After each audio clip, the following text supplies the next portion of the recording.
আরও ১৩টি দল ও জোটের সঙ্গে বৈঠকে বসছেন প্রধান উপদেষ্টা।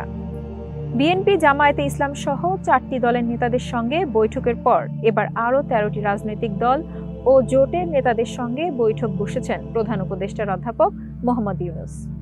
আজ বুধবার বিকেলে রাষ্ট্রীয় অতিথি ভবন যমুনায় এই বৈঠক শুরু হয়েছে।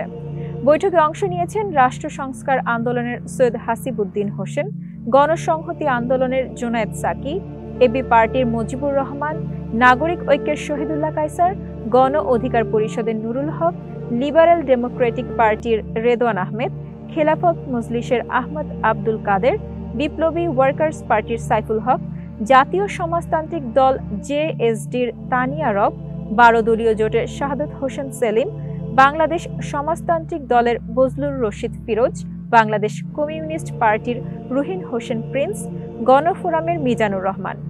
এর আগে গতকাল রাতে বিএনপির মহাসচিব মির্জা ফখরুল ইসলাম আলমগীর ও স্থায়ী কমিটির সদস্য আমির খসরু মাহমুদ চৌধুরী, জামায়াতে ইসলামী নায়েবের আমির আব্দুল্লাহ মোহাম্মদ তাহের ও সহকারী সেক্রেটারি জেনারেল হামিদুর রহমান আজাদ, জাতীয় নাগরিক পার্টি এনসিপির আহ্বায়ক নাহিদ ইসলাম ও সদস্য সচিব আখতার হোসেন এবং ইসলামী আন্দোলন বাংলাদেশ প্রেসিডিয়াম সদস্য আশরাফ আলী আকন ও যুগ্ম মহাসচিব গাজী আতাউর রহমানের সঙ্গে বৈঠক করেন প্রধান উপদেষ্টা।